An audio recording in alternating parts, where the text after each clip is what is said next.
They say breakfast is the most important meal of the day, but these vanished dishes made it truly unforgettable.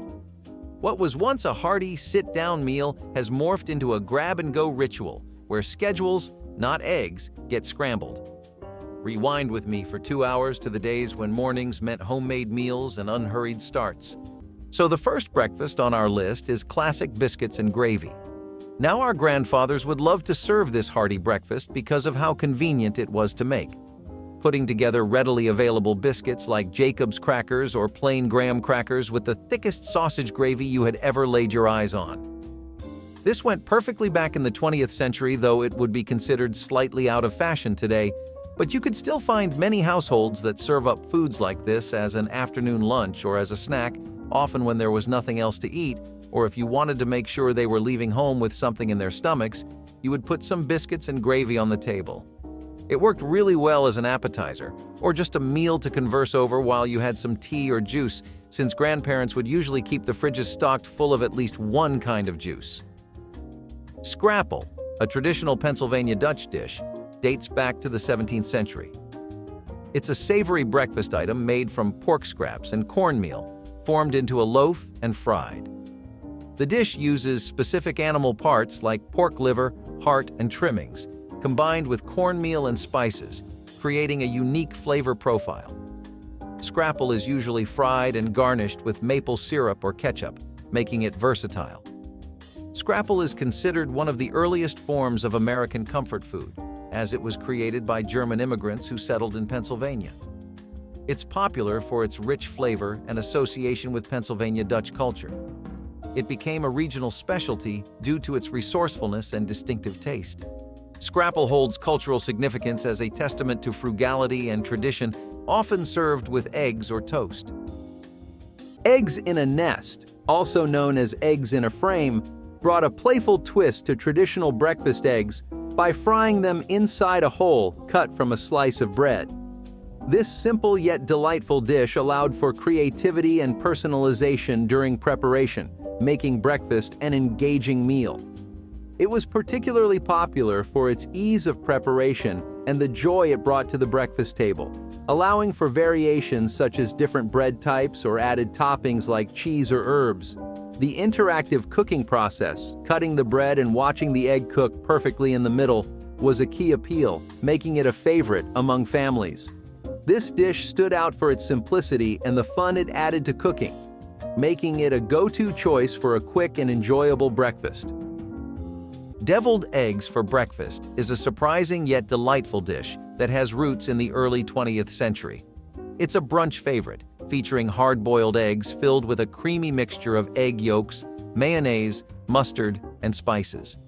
Dijon or yellow mustard is typically used for a tangy kick, while toppings like paprika, chives, bacon bits, or caviar add variety. The dish is unique compared to other egg-based dishes because of its creamy and tangy filling, contrasting with the firm egg whites. Deviled eggs were originally known as stuffed eggs and appeared in American cookbooks as early as the 19th century, with variations featuring ingredients like vinegar, capers, and anchovies. Ham and banana sandwiches are less digestible both literally and figuratively than most of the list, but they actually worked quite well. The trick was in how you sliced them, because if the banana slices were fat and thick while the ham was thin, you would have a really overly sweet sandwich. Meanwhile, if you did the opposite, then you would have a mushy sandwich that did not have any real flavor. If you did get the proportions right, and most people did after their first few tries, then you had a 70s DIY delicacy with simple ingredients. It made sense why most people did not know how to make a good one, because it was not common. People who lived in other decades hated fruit and meat mixes of savory dishes, but they had a lot more room to make an impression with the crowd in the 70s. Maybe people felt very tropical for a decade? The sandwich would be quite an interesting addition in menus today. Heard about space food sticks? Launched in the early 70s, these snacks promised a taste of astronaut life right on your snack plate. Introduced in the early 1970s, they were marketed as a nutritious option that provided sustained energy, with flavors like peanut butter and chocolate. The novelty of their space-age concept, combined with practical packaging that made them easy to consume on the go, initially drew considerable attention. The connection to NASA and the allure of consuming astronaut food added to their appeal, particularly among children and young adults intrigued by space travel. The innovative approach of space food sticks to combining nutrition with the excitement of space exploration helped them capture a unique niche in the snack market. A mini skillet bowl sounds healthy enough, right? That was not the only fast food name that would take a step in a more greener direction, as McDonald's came out with their fruit and yogurt parfait sometime after their big breakfast, initially being a sweet cup you could get for just $1. It was also a wonderful breakfast if you were trying for a healthier lifestyle or were one of those early morning run people. Maybe you had the gym in the afternoon and were keener on lighter breakfasts, or maybe you just want to get your fruit game up. Either way, the parfait sold in waves and made sales go high for an item that was irregular from the rest of the menu. Unfortunately, it was something they discontinued during the pandemic to make service quicker for workers because everyone prioritized minimizing contact back then. Egg salad and bacon sandwiches had a really strong presence in the southern parts of the USA. If you remember the egg and olive sandwiches earlier on from the list, then that and this would often be mixed together. People would love putting crispy bits of bacon mixed in with egg salad that replaced the boiled eggs and sprinkling olives with many sauces. Flavorful and packed with enough to entertain you until the last bite, egg salad and bacon sandwiches worked as a breakfast or an afternoon meal or even dinner in some parts. Neighborhoods in Texas particularly loved spicing their egg salads up by making a nifty sandwich out of it, and even if the trend is now gone, we still think there is potential in the idea. Pancake on a stick, a fun and convenient breakfast treat, was first created in the early 21st century. This dish combines the classic flavors of pancakes and sausage into an easy-to-eat form, typically enjoyed as a quick breakfast or snack. The dish consists of a sausage link coated in pancake batter and then fried until golden. Pancake on a stick became popular when it was introduced as a convenient food option by companies like Jimmy Dean.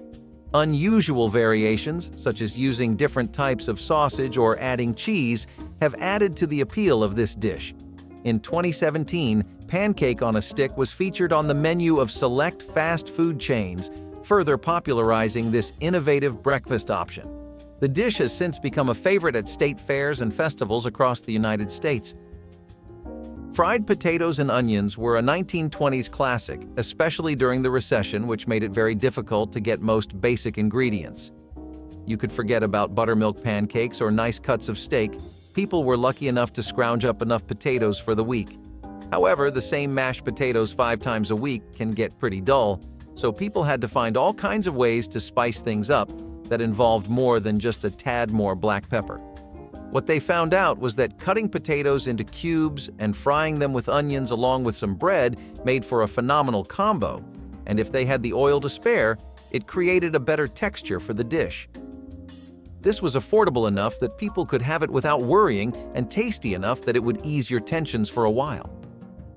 Mrs. Dash Spice is an odd name, but don't worry, the kid from The Incredibles didn't finally get married. We're just talking about a salt-free seasoning blend that really made a name for itself back in the 1970s.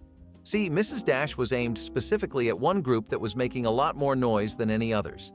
It was the health-conscious crowd, which had been raising hell all over America about how a growing fast food culture and an over-reliance on fatty meats and foods has ruined the general health of the American public.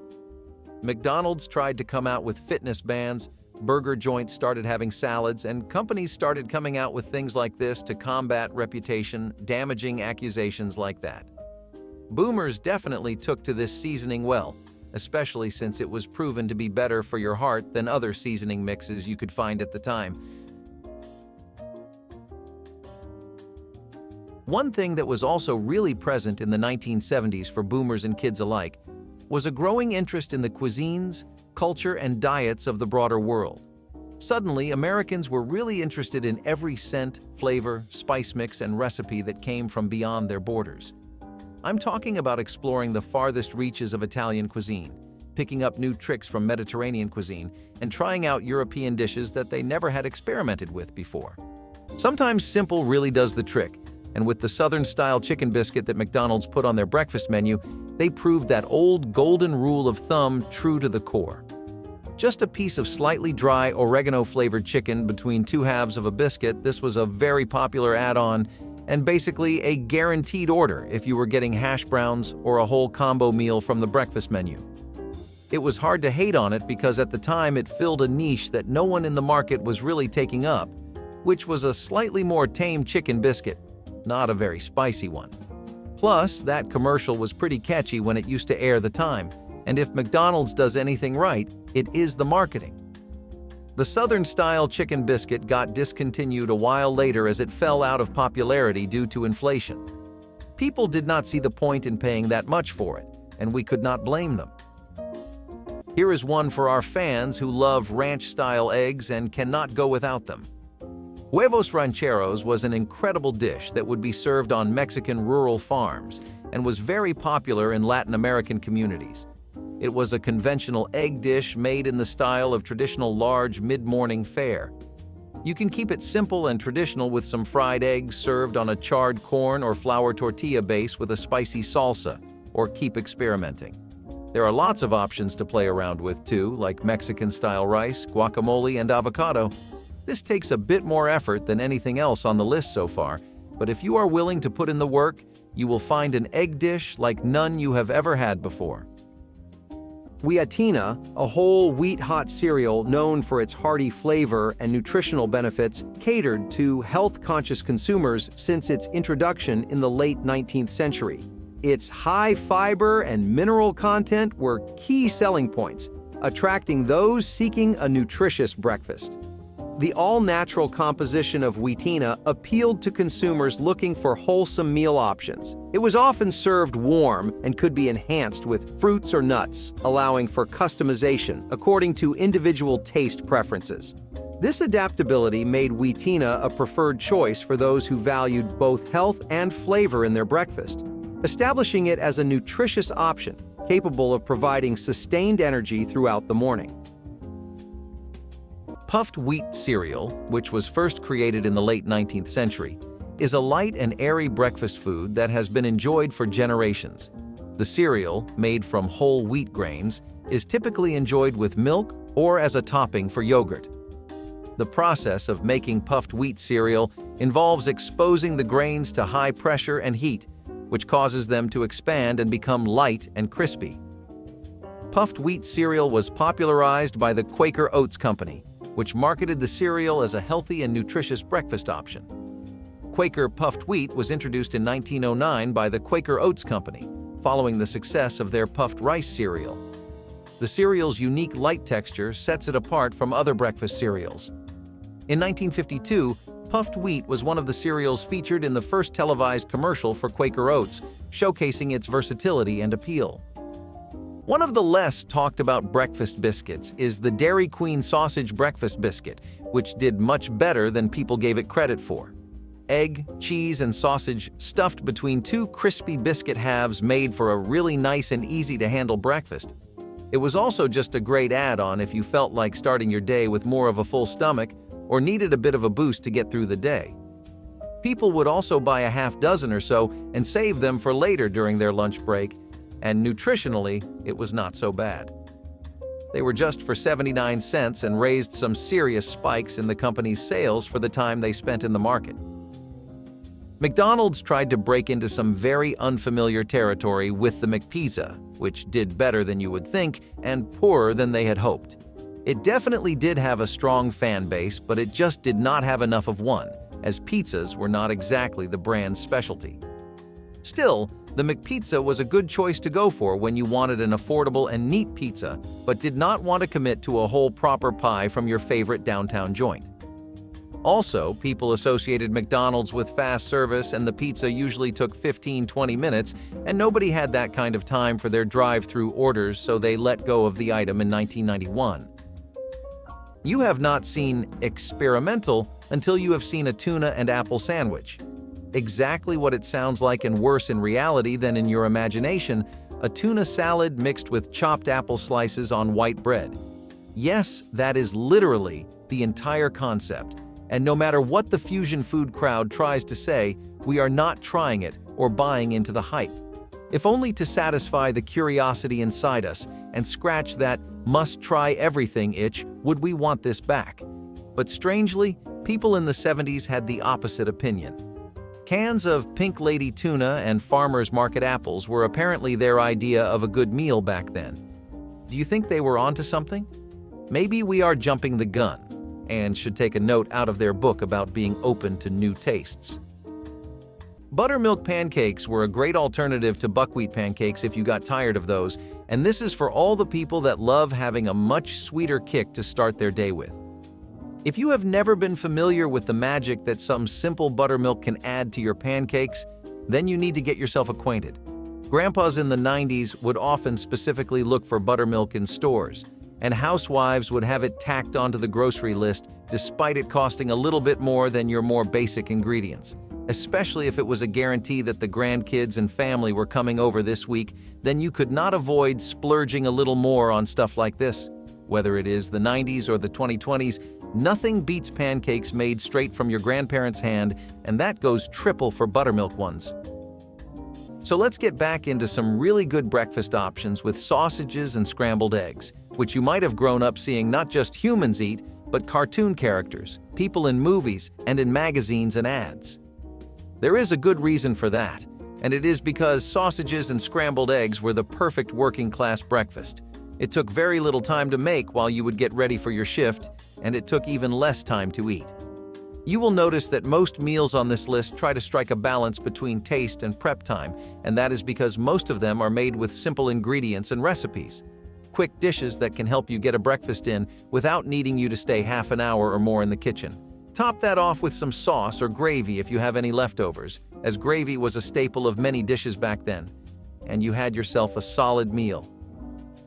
Another creative idea that worked very well in the kitchen were olive nut sandwiches. Folks started making their own spreads in the 70s in what was a wave of home cooking-oriented ideas that took America by the throat back then. All the rage was to be found in ideas that worked best at family tables, and olive nut sandwiches were a notable one from that era. Black pepper, mayo, and cream cheese blended with various kinds of nuts to make a very crunchy and earthy spread that made 2 slices of white bread look like gold. Olive nut sandwiches honestly took every ingredient that was used in them to another level. Not one participant in this dish was better on its own, and that is what references from the early to the late 70s say all around the states. Definitely a better and much more imaginative way of getting your protein intake that we want back in today's menu. Remember Grape Nuts Flakes? Introduced as a variant of the original Grape Nuts cereal, offered a flakier texture while retaining the nutritional benefits of the original, such as being high in fiber and low in sugar. These flakes appealed to consumers seeking a nutritious yet convenient breakfast option, fitting well into a balanced diet.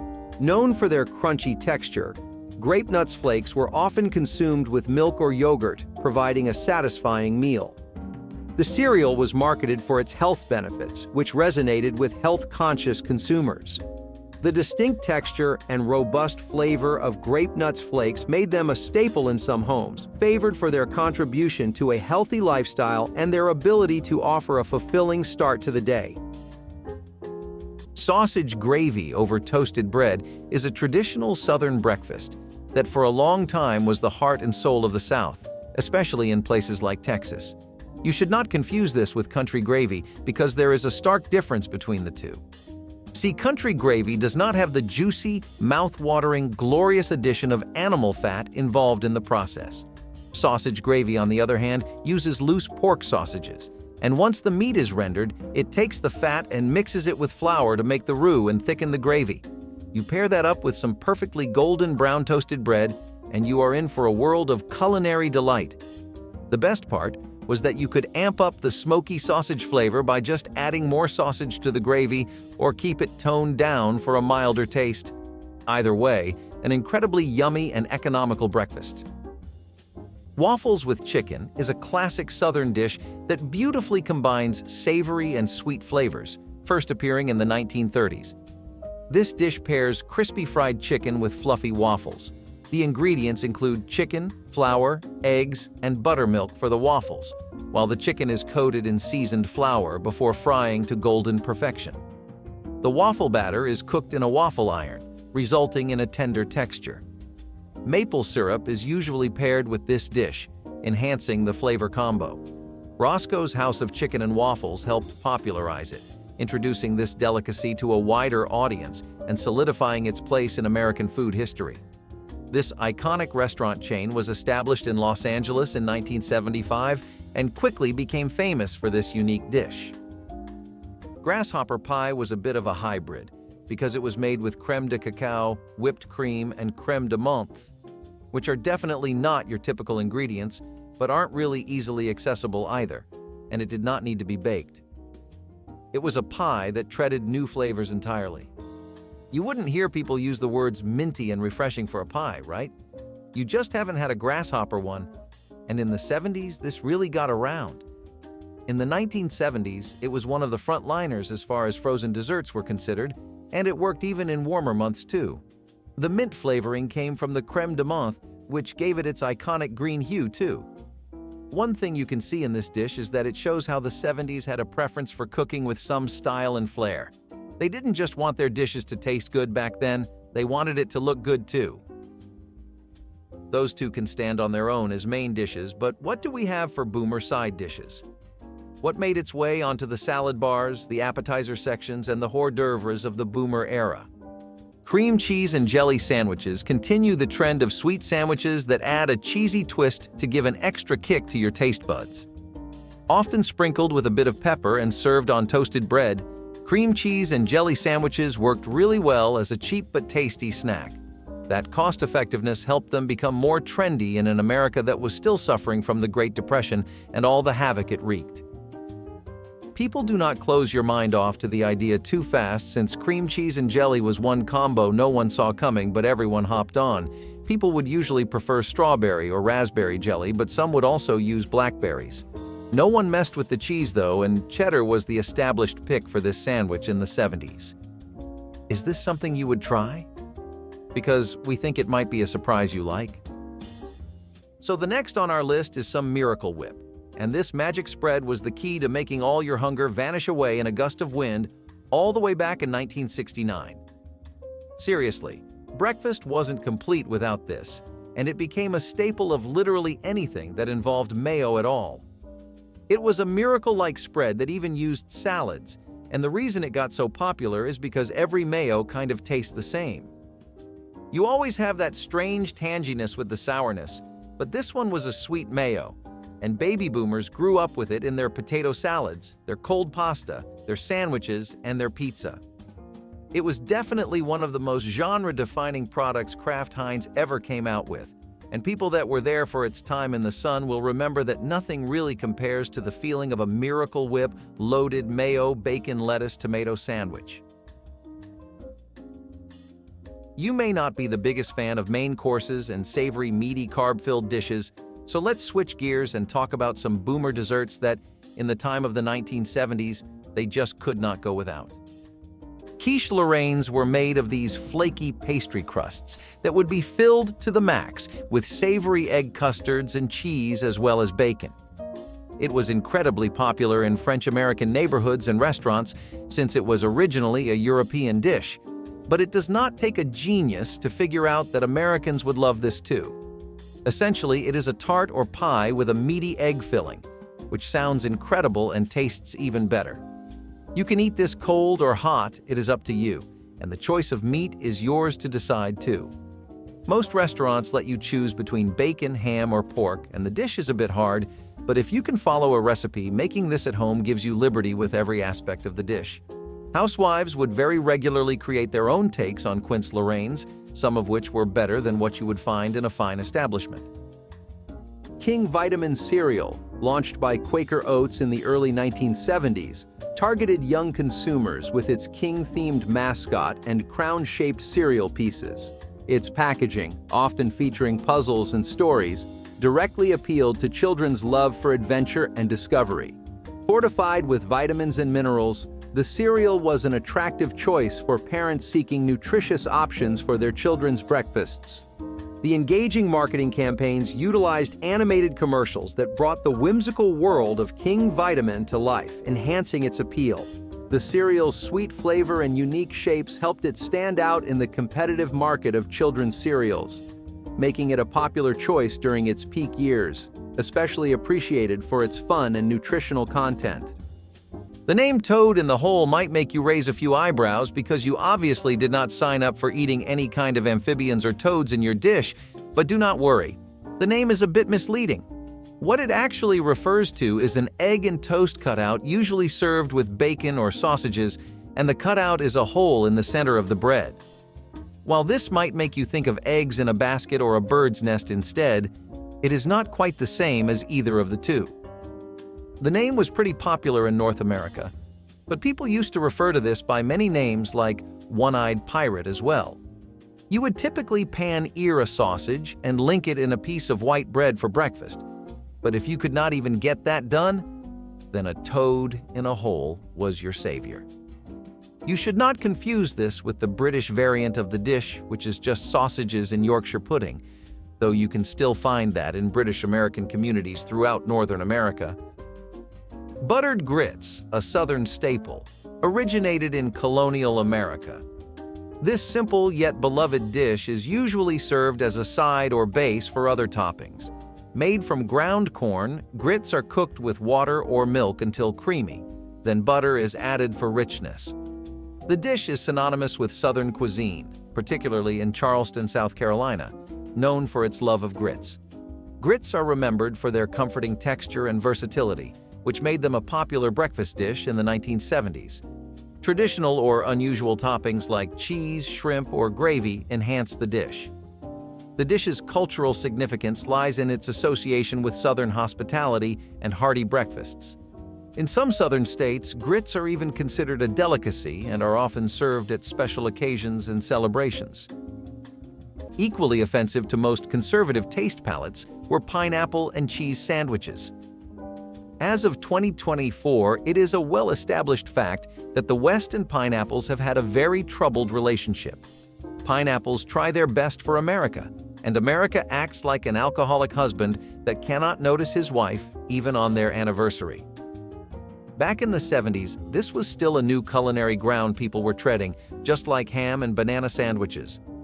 What they found was that it did not have the potential to go very mainstream, but it could grow itself a strong, loyal, and niche following. Most fans of this sandwich were in Hawaii, but in surrounding states, the trend took off moderately successfully. People loved the overly sweet and oddly comforting sensation of the sandwich, and we can see why. Pineapple and cheese sandwiches sound oddly delicious if you really think about it. Along the same time as McDonald's and Burger King was making breakfast items, you had Wendy's trying to get into the game early with their breakfast burrito, which really did do much better than they initially expected it would.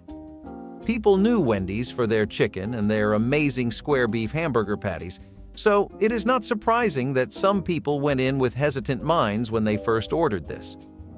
We always say you cannot know until you try, and that could not have been truer for Americans when they would start taking their first bites of a succulent, explosive breakfast burrito. It had a perfect mix of flavors and harmony between meat, vegetables, sauces, and bread, all in some very affordable. Wendy's use of cheddar cheese also really got people going and sold them on the idea Americans will eat almost anything if you put some hot melted cheese on it.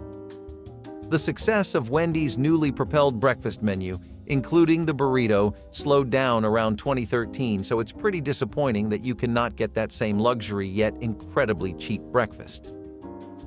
Peanut butter and marshmallow fluff sandwiches, Liberty sandwiches, or fluffernutters, are basically just marshmallow cream on one bread and peanut butter on the other. Despite having like 3 legal government names, it is surprisingly a one-trick pony. But that one trick does wonders on an empty stomach, whether you needed a quick hit of sugar or a comfort snack to make the long shift pass by easier. These were just the sandwiches for the job. Fluffernutters also got really popular among children, and customizing them to make these cute aesthetic sandwiches was a popular hobby for kindergarten would-be chefs. Not something you would see on Hell's Kitchen, but something that puts a sweet smile on your day. Imagining the flavors is a bit difficult, so giving this certified beauty a shot is definitely on our list. One of the best descriptors we can offer is visualizing hot marshmallows dipped in peanut butter. And does that not sound just wonderful? Pickles come in pairs with olives, so it is only right to mention cream cheese and olive sandwiches next. Cream cheese was an ingredient that was already a staple in many American homes because of its popularity in desserts around the 1970s. Olives are, well, olives, and if you do not have a bottle always ready to go, you need to reevaluate your grocery shopping list for this month. Mixing the two made both substantially better, like those power-ups Iron Man gets whenever he puts on a bulkier suit? If people felt really fancy, they would put the olives on the stove for a while and have them fried. Not only was it great on its own, but people also did not stop at just frying. Both of them made for really awesome toppings on meat-based sandwiches. We would not mind seeing more olives on our plate today for sure. They are a classic we feel work in any era. It definitely was something that only a boomer would remember. And its glory days were in the 70s when European immigrants brought it over in bulk, and it started making a name for itself.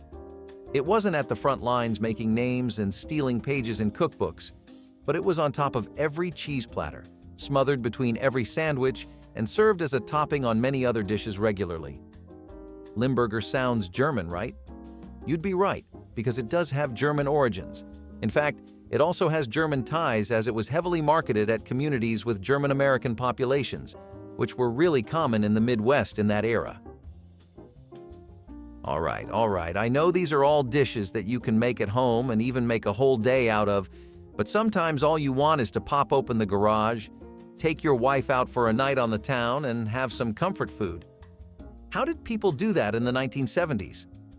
Post-fortified oat flakes were marketed as a health-oriented breakfast option, enriched with vitamins and minerals to appeal to health-conscious consumers. Introduced by Post cereals, they were promoted for their benefits like improved heart health and additional fiber, aligning with the increasing health trends of the mid-20th century.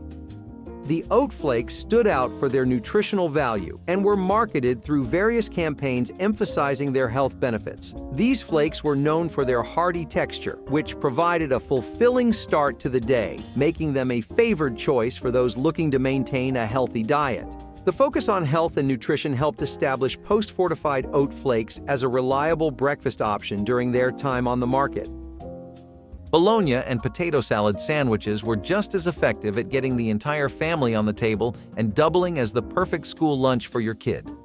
Grade 5 or high school, none of that mattered, because even adults well into their career enjoyed these. People working long jobs would pack a bologna and potato salad sandwich in their backpack to ensure all their food needs were met. Often, you would come into a home around the afternoon and find kids glued to the TV with a bologna and potato salad sandwich in hand. Mixing in some chicken chunks or chips would only upgrade an already stellar dish, and we definitely want potato salads and this sandwich to make a comeback. Hot dog sandwiches are perhaps one track off of the 70s greatest hits album that we most want to see live with front row seats. In an era where they faced incredible competition since hot dogs were already dominating street food, these ruled. You had everything that was in your typical hot dog, including the relish and the mustard mixed with sliced dogs. And honestly, this led to a lot more creativity. People only have so much space to work with in a typical hot dog. A sandwich, on the flip side, is a much better culinary canvas. Chefs could specialize with fried onions or different sauces, mixing and matching to their heart's content. No surprise that this got so popular back then, but it unfortunately could not last the long haul despite how much we desperately wish for them to pop back up. Then there's no better main course than some lobster Newburg. This dish brings you the best the ocean has to offer, and in coastal states, especially around the Pacific, it was all that baby boomers could eat or talk about. It became kind of a social thing, too. Got a new nice raise? Time for some lobster Newburg. Hit it off with that girl you like? Boyfriend finally proposed? Having a kid? Got a new pet? Any reason was a good reason to have some. It was a rich dish that was made using lobster meat, butter, cream, cognac, and it was served on toast or in puff pastry. It also had sherry, and it was one of the symbols of fine dining in the 70s. It followed the interest that most people were having in continental cuisine, and depending on what neighborhood you were in, this was either one of the best meals you were going to have or a sign that America's bringing in new and better food. Some people had been used to eating stuff like this, But for others, it really was a treat they hadn't experienced, mostly because this is actually a French dish. But not everyone has the time, wallet, or even the desire for upscale restaurants, bougie dining, and poor portions that leave you wanting to order a pizza from Joe's or Larry's with wings. Some people need their fix of spices, chicken, sauces, all melded together for a full meal.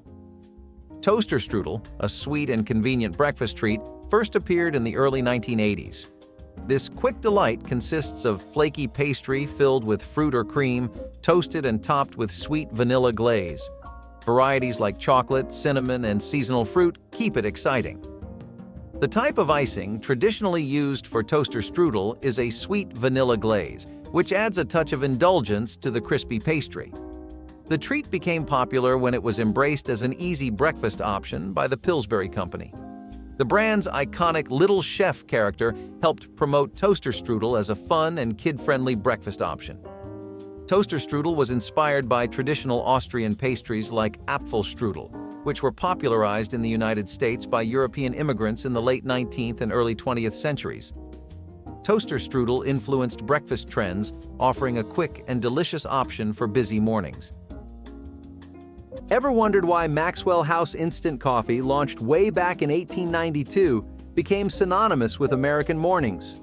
Founded in 1892, its memorable slogan, "Good to the last drop," helped carve its niche in American coffee culture. The brand leveraged traditional comforting imagery in its marketing, enhancing its appeal as a reliable household staple. Despite the rise of fresher, artisanal coffee options, Maxwell House expanded its line to include premium varieties, adapting to broader tastes. This strategy aimed to maintain relevance amid changing consumer preferences, focusing on providing quality and convenience. Maxwell House's efforts to update its product offerings were crucial in addressing the evolving demands of the coffee-drinking public. The Fluffernutter sandwich, created in the early 20th century, is a classic American dish often enjoyed as a sweet treat or snack. This nostalgic sandwich is made by spreading peanut butter and marshmallow fluff on white bread. The dish typically uses soft white bread, which complements the creamy textures of the fillings. The brand of marshmallow spread traditionally used is Marshmallow Fluff, invented in 1917 by Archibald Query in Somerville, Massachusetts. It was originally sold door-to-door before gaining widespread popularity. The sandwich became a popular childhood treat in the mid-20th century because of its sweet and satisfying taste. The term Fluffernutter was coined by an advertising agency in the 1960s, solidifying the sandwich's identity. Kugel spread on toast was a quirky and delightful dish first created in the early 1970s. The dish consists of kugel, a flavored peanut butter spread slathered on toast. Kugel came in various unique flavors like chocolate, vanilla, cinnamon, and banana, making it a playful alternative to regular peanut butter. The spread, manufactured by Kraft, became popular due to its unique and sweet flavors, which appealed to children and adults alike. The most popular flavor of Kugel spread was chocolate, which was often enjoyed as a sweet breakfast treat or snack. Kugel was discontinued in the late 1970s due to declining sales. Let's say you have a more active lifestyle, and you want to do away with the pancakes and fried stuff for breakfast. You can always try out a classic recipe for oatmeal made with brown sugar and cream, which not only makes oatmeal a lot more interesting than it would be on its own, but ticks off the health boxes. You get your protein, you get your fiber, and you get your taste buds satisfied. Whether you are an adult or a kid, that is a pretty good deal, but especially if you are trying to cut some weight and get into the gym more regularly. Grandparents would typically be aware of that, or that kids would come around to the need of physical activity soon enough, so they would make sure their grandchildren had at least 2 or 3 bowls a week of oatmeal. It was pretty hard to get them to eat it though, so the addition of brown sugar and cream was a godsend. Mapo Instant Maple Oatmeal set itself apart in the competitive oatmeal market with its unique maple flavor and the ease of instant preparation. Introduced in 1953, it became especially popular among families for its appealing taste and the memorable marketing character Marky Mapo, which resonated with children. The convenience of just adding hot water made mapo a preferred choice for quick breakfasts, aligning well with the growing demand for efficient meal solutions. The distinctive maple flavor offered a sweet, comforting taste that stood out from more traditional oatmeal flavors, making mapo a notable option in the breakfast category, favored for its taste and quick preparation. The next on our list are some classic country fried steak and eggs with a breadcrumb twist that gives this staple meal a new personality with an exciting crunch. Think of it like eating a slightly crispier steak. Depending on how much breading you choose to use with the steak, the result is a steak that is not chewy or one that needs to be torn rigorously, but one that simply falls apart in your mouth very smoothly. When you pair that up with the delicious gravy that would work just as well with some mashed potatoes as a side, you get one of the 90s best hits. For good reason too, it is hard to make a dish that takes care of everything in one fell swoop. You have your nutrition ticked off, it gets you full. It is not too expensive to make, and the kids love it. One has to wonder what more you could ask from a dish. Chipped beef on toast, affectionately known as SOS, is a dish rooted in military history, featuring dried beef in a creamy sauce over toast. Simple and cost-effective, it became a staple in U.S. military mess halls for its quick assembly and satisfying nature. This dish's straightforward preparation, combining a roux-based sauce with rehydrated beef slices, made it a popular choice in civilian kitchens, especially among families with military backgrounds. Variations included substituting dried beef with ground beef or sausage, and biscuits instead of toast, catering to different tastes. The dish was valued for its hearty quality and versatility, fitting well into the culinary routines of many American households due to its ease of preparation and comforting nature. Speaking of dreamy sandwiches that set the mood just right, it would be downright criminal to record this and not talk about Jack in the Box's prime rib steak and egg sandwich. A warm flour tortilla wrap with hash browns, prime rib, cheese, onions, and a lot more, making it one of the most premium savory thrills you could get on an affordable budget. People ate these up like goblins, sparing no thought for the punch to their gut health-wise or how heavy one of these really was. Listen, this really shouldn't be too surprising if you know anything about prime rib steak and America's long-standing love for each other. It has always been one of the most popular ways to get your protein, and the idea of prime rib steak sandwiches and other bread-based dishes is not new. What was new was the innovative flavors Jack in the Box managed to hit and maintain with its sauces, and we gotta say, adding in the hash browns definitely helped too. Something we would spend a quarter of our paycheck on if it came out today for sure. Rice Krispies Treats for Breakfast is a playful and inventive dish that originated in the mid-20th century. In 1940, Kellogg's introduced Rice Krispies cereal, and soon after, recipes for Rice Krispies Treats began appearing on the cereal box, contributing to their widespread popularity. This fun treat consists of Rice Krispies cereal mixed with melted marshmallows and butter, shaped into bars. Rice Krispies give it a light and crispy texture, while toppings like chocolate chips, peanut butter, or colorful sprinkles make it festive. The treats gained popularity when families began enjoying them as a playful snack, beloved by both children and adults. Their airy texture and gooey sweetness set them apart from other cereal-based treats. Rice Krispies Treats showcase the potential for creative and indulgent snacks, reflecting the joy of childhood and the endless possibilities of breakfast. TV brand frozen breakfasts offered a comprehensive, ready-to-eat meal solution that included sausages, eggs, pancakes, and hash browns, simplifying the morning routine for many American families. Introduced in the 1970s, these breakfasts catered to the need for convenience and variety, allowing families to enjoy a hearty meal without extensive preparation. The marketing of these products highlighted their quick and easy preparation, appealing particularly to those with hectic morning schedules. The assortment within each package made these breakfasts highly appealing, as they catered to various preferences within a family, all from a single, easy-to-prepare kit. This product line was well received for providing a diverse and satisfying breakfast experience that could be enjoyed by everyone at the table. McDonald's is also something you usually associate with burgers, fries, and a pretty good shake just like Wendy's, but they would also try to rebrand a little with their McSkillet burrito. Originally something they launched in the November of 2007, it was a masterpiece that captivated people immediately and became one of the biggest parts of their sales, giving their breakfast menu just as much success, if not more, than anybody else's. When you think about a McSkillet, you should imagine one of those monster burritos from Chipotle. This was just as famous as those which were pretty much the king of the burrito game, but people would often begin alternating between the McSkillet or outright switching to it. It really went well with some steak and roja sauce as add-ons. It is just that the McSkillet was not particularly a new concept, so when the initial hype died down, it got discontinued in 2013. Even now, there are still many online petitions to bring it back, so who knows? Curious how Jiffy Pop pancakes made morning meals a breeze with their just add water mix during the hectic 70s. This convenience resonated deeply with the 1970s households, streamlining the morning routine remarkably. The product's simplicity allowed anyone to quickly whip up pancakes, making it a popular choice among families with busy schedules. Jiffy Pop's marketing cleverly focused on these time-saving aspects, often showcasing family breakfasts that were both delicious and hassle-free. The mix was versatile, catering to various taste preferences with different flavors.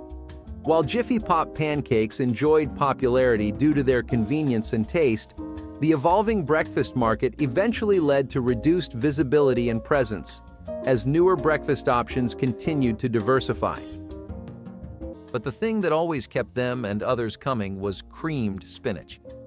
This became popular as a side being served at many steakhouses around the United States.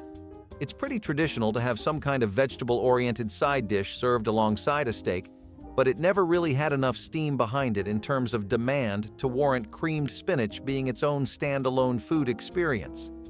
That is, until the dining landscape started violently changing throughout the 1970s.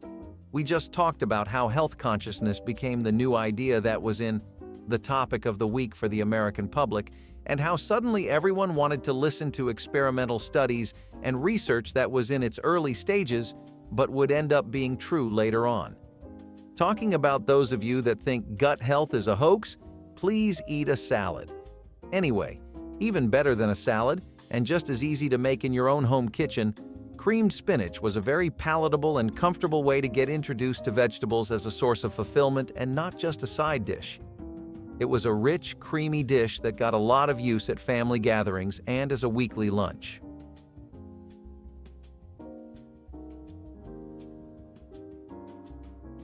If you've never been catfished by food, fruit cocktail in heavy syrup was a beloved component of breakfast and dessert menus, particularly during the 1970s. This mix of diced peaches, pears, grapes, pineapple, and cherries, all preserved in thick syrup, was a convenient and tasty addition to many meals. Del Monte and Libby's were leading brands, heavily marketing the product's ease of use and the sweet indulgence it offered. The syrup's rich flavor enhanced the appeal, making the fruit cocktail a quick solution for a sweet serving. In a time when convenience often trumped other considerations, this product stood out for its ability to deliver a variety of fruits in one easy package. Despite shifts in consumer preferences, it remained a practical and appealing choice for those looking for quick fruit options. Maple bars are a type of donut that was first created in the mid-20th century. This sweet treat is typically enjoyed as a breakfast item or snack, especially in the Pacific Northwest, where it has become particularly popular. Maple bars are made from a light and airy dough that's shaped into a rectangular bar, then fried and topped with a sweet maple-flavored icing. The maple bar is believed to have originated in Portland, Oregon in the 1920s, with local donut shops offering this unique variation of the classic donut. The type of dough used for maple bars is similar to that of traditional donuts, ensuring a soft and tender texture. In 2013, the mayor of Portland declared June 7th as National Donut Day to celebrate the city's rich donut culture, including the iconic maple bar. Ever wonder why corned beef hash became such a breakfast staple, especially during the bustling post-war era? It combined diced corned beef, potatoes, and spices, all canned for convenience. Typically served with eggs or toast, this meal option was a quick, hearty solution for families on the go. Promoted by brands like Hormel and Libby's, its marketing highlighted the ease of preparation and robust flavor, appealing to those with limited time for cooking.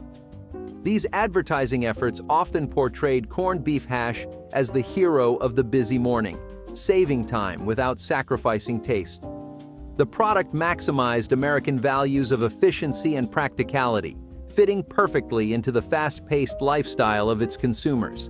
It continued to be recognized for its convenience and satisfying taste. Creamed eggs on toast involves gently chopped hard-boiled eggs in a creamy sauce, often seasoned with herbs and spices, served over toasted bread.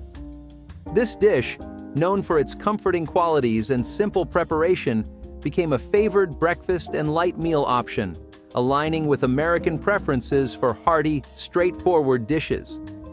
The versatility in seasoning allowed for a variety of flavors, making it a popular choice in both diners and home kitchens. The dish's rich, creamy texture combined with the ease of preparation made it a reliable choice for a satisfying meal, fitting well into the meal routines of many seeking both comfort and simplicity in their culinary choices. Spam rose to prominence during World War II, appreciated for its convenience and shelf life, and it continued to be a staple in American households thereafter. It was marketed as a versatile ingredient suitable for a variety of dishes, appealing to families looking for quick, budget-friendly meal options. Hormel Foods, the maker of Spam, responded to changing culinary preferences by introducing new flavors and varieties, aiming to reinvigorate the brand's appeal amid shifting consumer tastes that favored fresher, less processed food options. These efforts included targeted marketing campaigns that emphasized Spam's versatility in modern home cooking, showcasing its ability to adapt to current trends while maintaining its core identity as a convenient and reliable food product. The malted milk drink, a sweet and nostalgic beverage, first appeared in the late 19th century. This creamy delight is made from milk, malt powder, and sometimes ice cream, blended into a refreshing treat. The drink was invented by William Horlick, who patented malted milk powder in 1887 as a nutritious supplement for infants and invalids. It was popularized by brands like Horlicks, which marketed it as a nutritious and tasty option. Unusual flavors or variations of the malted milk drink include chocolate, strawberry, and vanilla, adding to its appeal. In the early 20th century, malted milk was touted as a health tonic and was even recommended by doctors for its nutritional benefits. The drink inspired a love for creamy and sweet drinks, often enjoyed as a quick breakfast on the go. Introduced in 1963, Sunny Delight positioned itself as a healthier alternative to sodas by offering a vitamin-enriched, citrus-flavored beverage that quickly captured the market's attention. Its bright color and sweet taste made it a hit among children, while its marketing campaigns emphasized a fun and active lifestyle, integrating Sunny D into scenes of youthful energy and outdoor activities. Despite its success, the brand encountered criticism for its high sugar content and low percentage of real juice, prompting several reformulations to increase authenticity and align with healthier consumer preferences. These changes allowed Sunny D to update its image and product offerings to better meet the expectations of modern consumers looking for healthier drink options. Angel Delight is something we can thank our mates down in Great Britain for, because the first immigrants that came to America ended up bringing it over. Angel Delight sounds like a cheap dollar store snack, but it's this rich dessert that uses a powdered mix with milk to make a really light, airy whipped dessert. The powdered mix would come in all sorts of flavors like butterscotch, strawberry, and even chocolate. Kids all around the country loved it, and it was a great and easy way to have a palate cleanser on hand. Sometimes you need a rush of sugar, but you can't afford a whole cake or spare the time to get into a day of baking, which I've always found to be an acquired taste as far as hobbies go. Boomers loved Angel Delight because it created that middle ground between both options and made their weekly glucose rush a lot more accessible. easy-to-make desserts like this, Jell-O and pudding mixes were one of the trademarks of the convenience-driven food culture of the 1970s, which saw a lot of stuff like this come out to fit in with the new lifestyle Americans were finding for themselves.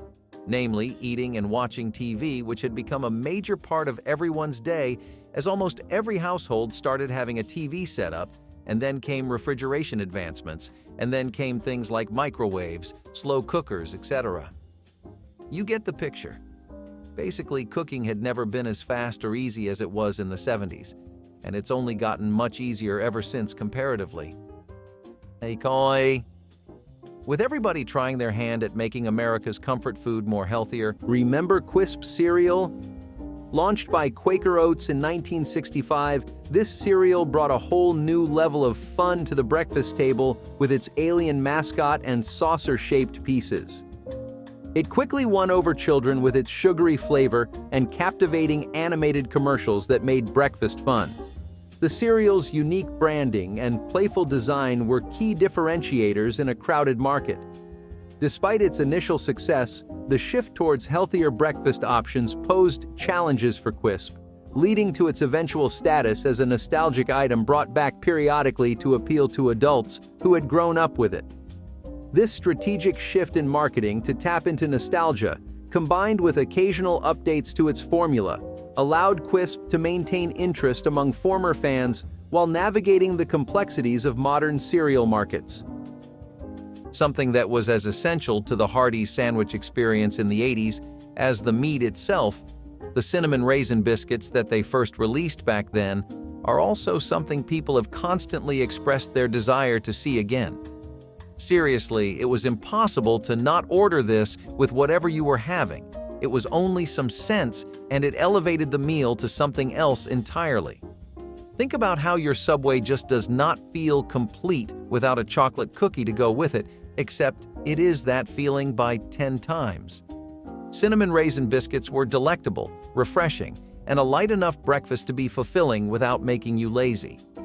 Unfortunately, for some odd reason unknown to all of us, despite its very warm place in the hearts of the fans, they took it off the menu in 2002.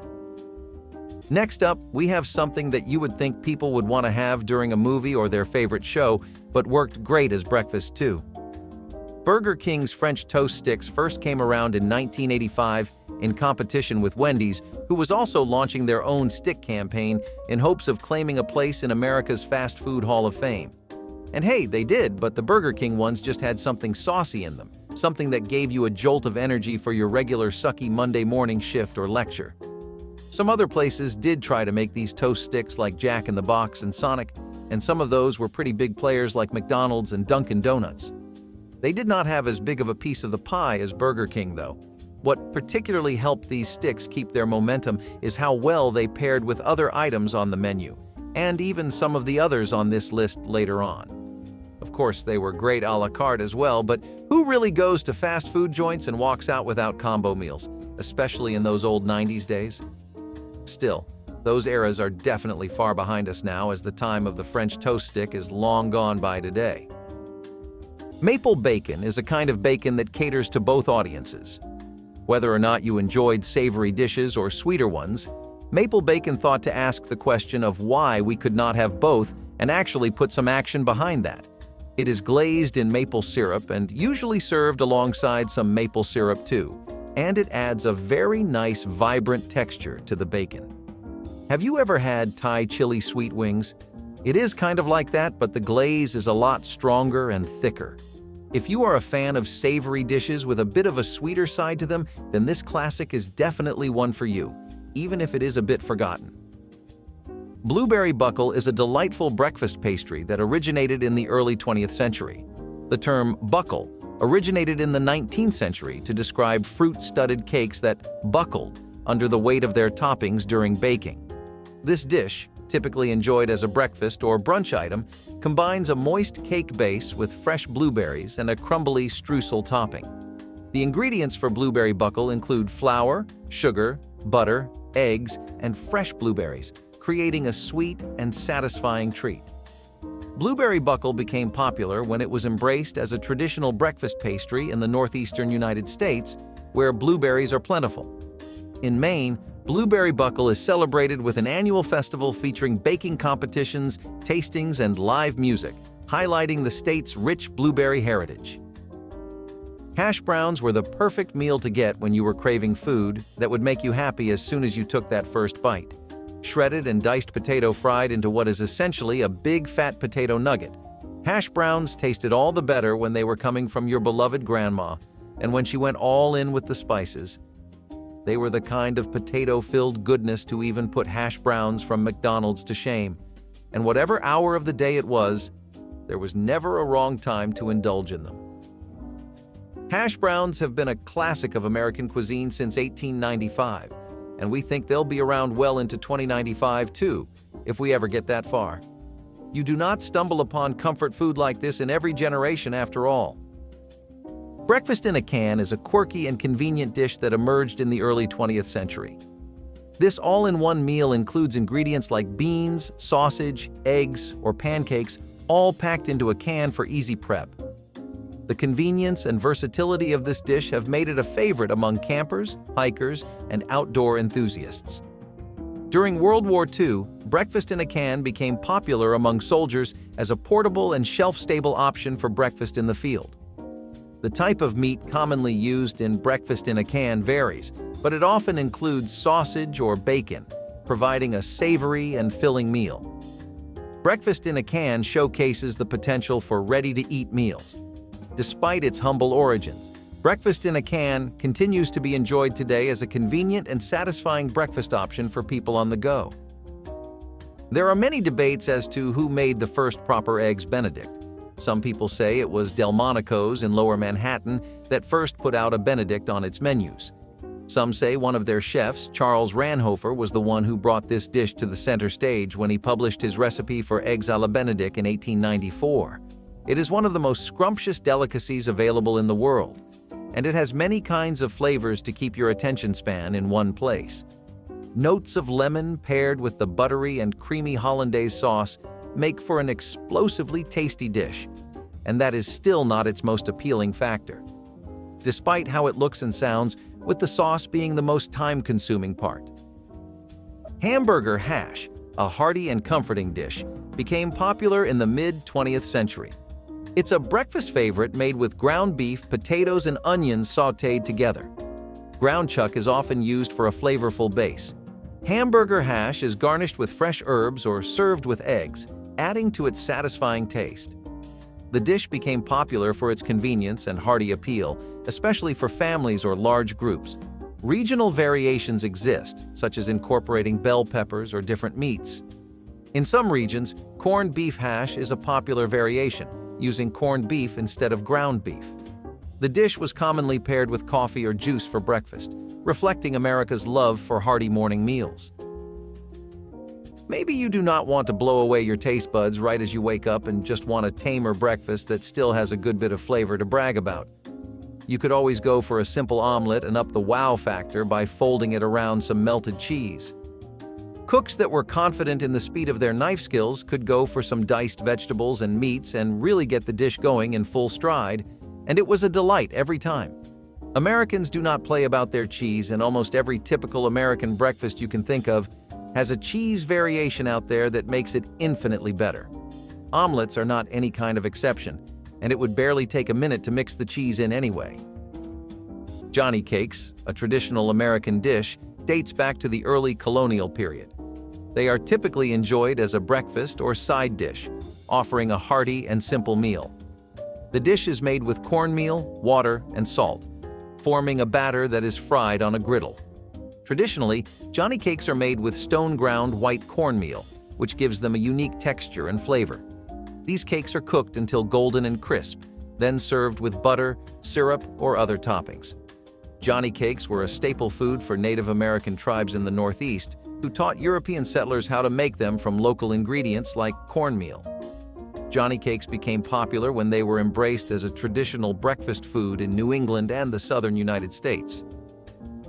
Breakfast burritos are something that we still have regularly in today's modern world, and the trend has continued steadily despite being introduced all the way back in the 1970s in New Mexico. You go south enough, you will only see bacon and eggs, whereas the opposite end has its fair share of tortilla-based goodness. New Mexico was a state where American, Mexican, and Latin cultures met and melted together in one pot, and we got things like the breakfast burrito out of it. Bacon, eggs, and vegetables in a tortilla with salsa poured over or served on the side as a dip was one of the best parts about being alive in the 70s, back when they didn't hold back on the spice. French toast with powdered sugar, also known as pain perdu in France, is a beloved breakfast dish dating back to the 4th or 5th century.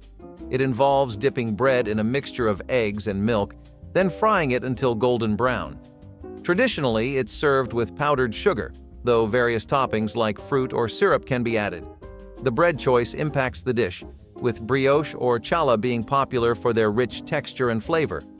The name pain perdu means lost bread, as it originally used stale bread to prevent waste. Unique toppings such as cream or savory ingredients have added variety to this classic.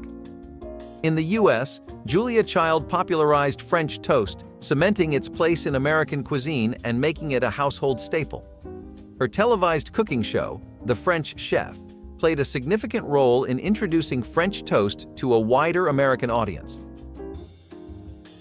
Besides just using traditional flour, eggs, and butter for pancakes, people back then also enjoyed making buckwheat pancakes, which were less common. These would, as the name implies, involve buckwheat being used in the cooking process, and the outcome of it was actually pretty delectable. People would love the nutty texture that these pancakes would provide, and everyone was always looking for a way to freshen up their favorite American breakfast anyway. Buckwheat pancakes with a chocolate spread or butter made for the perfect breakfast to start your day right. The extra dose of fiber kept you full and energized throughout the day. It was common to have these pancakes with a side of sausages or English muffins, and if you recreate this today, you'll find a comforting breakfast experience that you might consider keeping in your weekly rotation. German pancakes, also known as Dutch babies, are a unique breakfast dish that originated in the early 20th century. These pancakes are often topped with powdered sugar or fruit. The ingredients for German pancakes include eggs, flour, milk, and sugar, creating a batter that is poured into a hot skillet and baked in the oven. The key ingredient that gives German pancakes their distinct puffiness is eggs, which cause the batter to rise dramatically while baking. These pancakes are typically served with a squeeze of lemon and a dusting of powdered sugar, enhancing their delicate flavor. In the 1960s, Dutch babies gained popularity in California, thanks to Sunset magazine featuring the recipe in their publication. German pancakes are also commonly referred to as Dutch babies, a name popularized in the United States. An example is Viennetta ice cream cake, a frozen dessert that became a bit of a status symbol as well as a wildly popular premium ice cream cake. It had the appearance, flavor, and presentation all going for it, which meant that just at first glance you could tell this wasn't any ordinary ice cream cake from the parlor. One of the finest parts of that presentation was the layered structure. Viennetta ice cream cakes have these dreamy, thin, wavy layers of vanilla or chocolate ice cream spread throughout the crispy, chocolatey layers of the cake itself. It looks like one long, delectable loaf. It was kind of meant to look like something that would automatically make you hungry, something that looked easy to eat, as if it were inviting you to. It's made of vanilla ice cream typically, with chocolate compound or sauces, but other flavors can work too. The best mix is the original chocolate vanilla one though, because it creates a classic contrast of flavors that just bring out this cake's full potential. Some call it a luxury dessert that isn't meant for everyday use, but that couldn't be further from the truth. When it did hit America, the goal for this cake was commercialization. So despite how premium it seemed and how it felt like you were having this luxury desert experience, Viennetta cakes were readily available. That helped them become the pop culture icon they are today. Let's break away from tradition and start right now, because egg creams are one very misleading plate of food. See, you would think you're about to experience some thick, rich, and creamy egg dish, but what you actually get is this dessert that's a little similar to eggnog.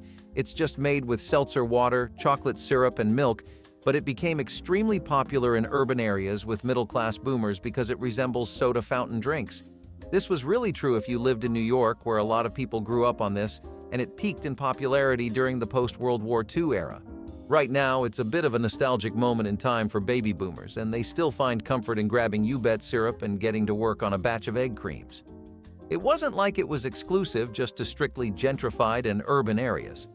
The thing was simple enough that anybody could really make it and enjoy it.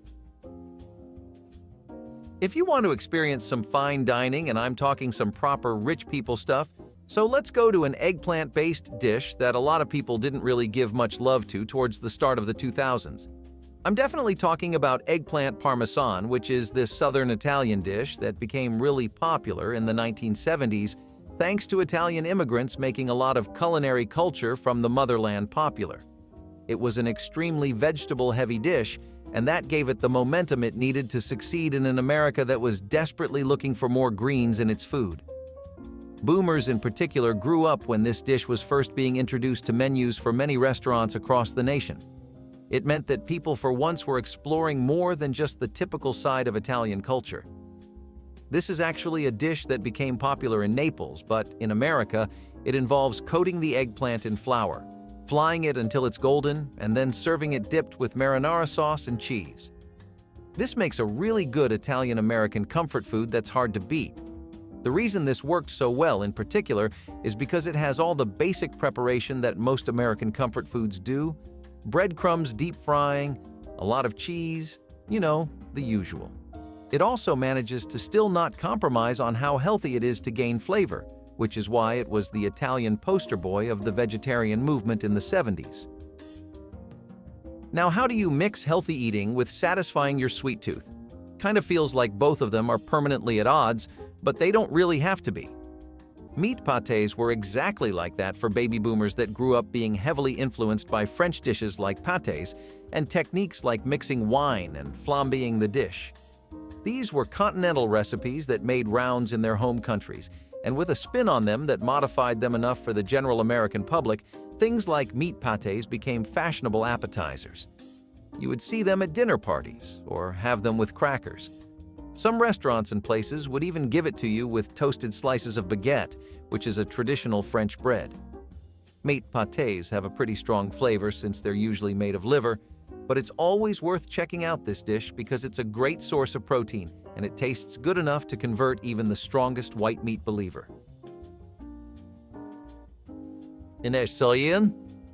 Making your kids watch Popeye was one way to get them into eating spinach, or at least draw their attention towards it.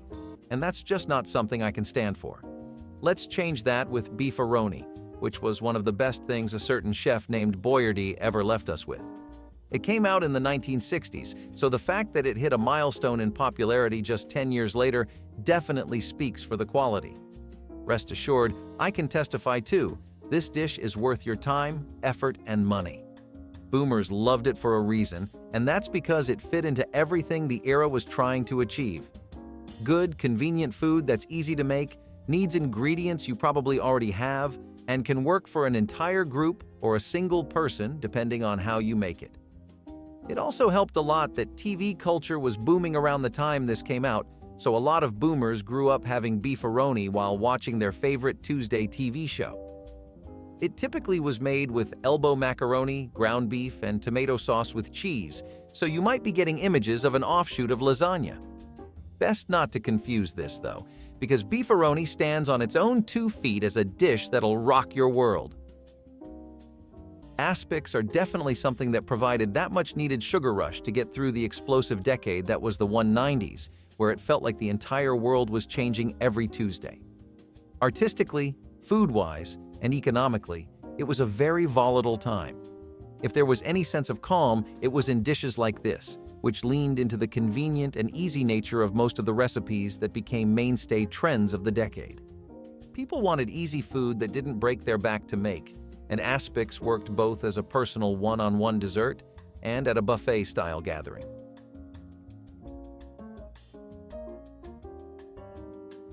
There's absolutely nothing unusual about wanting to start your week off with a morning melt panini, especially when it is one as good as Wendy's famous sandwich was.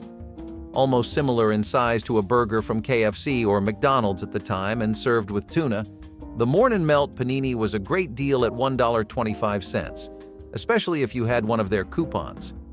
Fast food joints like all of these would play around with promotions and deals all the time to keep spikes in sales steady and coming. Naturally, they worked and kept working, otherwise they would have no reason to keep them coming. Who could blame people, though? Getting your favorite food and saving an extra buck is about as good as it gets in your adulthood. Besides, paninis were a favorite of many people in America already, especially in the Italian-American community. Many homes would love whipping up a good panini during a Saturday evening, but starting your day off with a cheesy melt-based one redefined the experience. Thankfully, in a really memorable and iconic way, and we would love to see this come back. Stuff like lima beans are a pretty solid palace to start. They used to be featured in this meat and three-style meals which involved meat. That was a tradition that peaked in the 70s, and it basically let a customer pick any one kind of meat and pair it with side dishes, up to 3 at a time, hence the name. It was definitely more of a Southern lunch thing. Lima beans were one of those sides that would often get paired with traditional food like casseroles or roast beef, or even pot roasts. It was a great and affordable side to work with, and it worked a little bit of healthy eating into your life too, all while costing just a few cents. Now I know my audience, and I know we've all grown up on 50 different flavors of cheese, from the finest imported wheels to the best local brands, but which of you really remembers Limburger cheese? Peanut butter and bacon sandwiches might be a little ironic considering what we just talked about, but one thing they most definitely are is downright delicious. We know you are imagining it as you watch the video, and that is okay because, honestly, same. Crispy fried strips of bacon lathered in thick peanut butter are enough to get anyone's mind going. In the 70s, peanut butter and bacon sandwiches were the standard American breakfast, and they may have even started the stereotype of the US being a nation of bacon heads. When you get to the plates of every household in 50 states, you can claim a piece of culture for yourself too. Peanut butter and bacon sandwiches remain in the Food Hall of Fame, and there was nothing like a fresh sandwich off the pan in the 70s. Spam and pineapple sandwiches, on the other hand, are a Hawaiian invention that makes some stomachs less audible. On the other hand, if you are anything like us, then maybe the blend of spices, fruits, and canned pork and ham will create a unique flavor trip for you. Spam and pineapple sandwiches in the state of Hawaii would usually be accompanied with things like mango slices or mango chutney, peppers, chili pastes, and fresh coleslaw. All of this really elevated the dish and gave it a strong identity to pull from when it was making impressions on people for the first time in the 70s, and most were good ones. While pineapples are eternally hated in America, this is one mix of different foods that a lot of citizens could get in line for, and that is why we are sad to see this one gone. Crêpes Suzette were one of the new things that we got from the French, and it was this really elegant dish with a lot of showmanship. That meant it was the pride and joy of home chefs everywhere because it was one of those dishes that felt like a flex if you made it, both to you and everyone else in the room too. It used caramelized sugar, butter, zest, and Grand Marnier, and you would have to flambe it tableside. So even watching somebody prepare this felt like a whole show right before your meal. The dish itself was supposedly made by an assistant waiter known as Henri Charpentier, who was making food for King Edward VII at the time. But he happened to set the thing on fire by accident. Guess God has funny ways of handing out good luck because instead of ruining it, the dish ended up tasting better. The rest, as they say, is history. You might be thinking why something like this got popular in the 70s, though, which so far has been marked by its love of easygoing food. That's because everyone likes to pull out all the stops once in a while and show people what they've really got going on. Every premium French restaurant in New York had this on their menu, so naturally it was embraced with very open arms by baby boomers, who couldn't wait to try everything else in the world too. No one does comfort food better than Americans, and the iconic potato chips and cheese sandwich is proof. People would grab cheddar or mozzarella cheese and a packet of Frito-Lays or a can of Pringles and get busy at the table but not in the kitchen. Reason being, this was one of those 10-minute dishes that took absolutely no effort or time to make, like instant noodles. Barbecue-flavored chips would be preferred, because they added a secondary flavor, but all kinds were used and the crunch was just to die for. In the 1970s, chips like Pringles were getting more and more popular in America, and that made it even easier for this to take center stage. What would follow in the decades after was a growing concern for health, and people stopped making their favorite potato chips and cheese sandwiches, but we would love a 70s plate. One where everybody kept submitting their own take on a particular cake known as the pineapple upside-down cake. When the company saw its massive popularity, it knew that its product had become cemented into the social fabric of American life. Everyone was buying canned pineapples, and it put winning recipes in advertisements, which helped this dish skyrocket in popularity.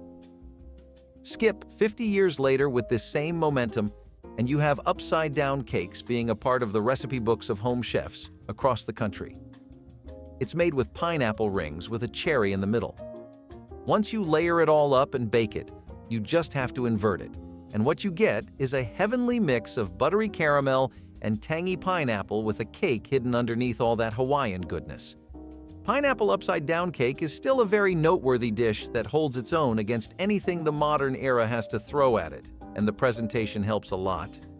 The cake was something that let people feel like skilled bakers, while at the same time enjoying a cake made of extremely accessible ingredients and a new flavor they weren't used to having in cakes. Now, this is going to start with another tangent whose purpose will be clearer down the line, but stay with me. What we cannot get are chicken salad and grape sandwiches. Seriously, what was the vision here and who signed off on it? Honestly, the most action this dish saw was when it was the weekend, and there were only leftovers and some odd assortment of fruits at home.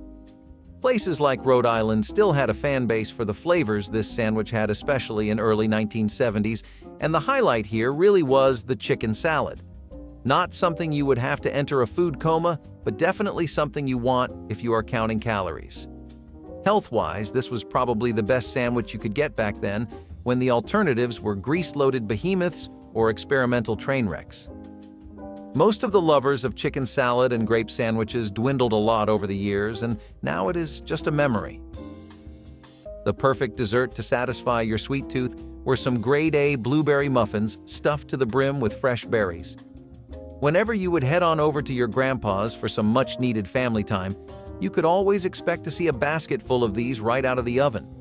Home chefs and housewives in particular swore by their preserved blueberry muffin recipes, which they would keep a secret and pass down like a family heirloom to their kids.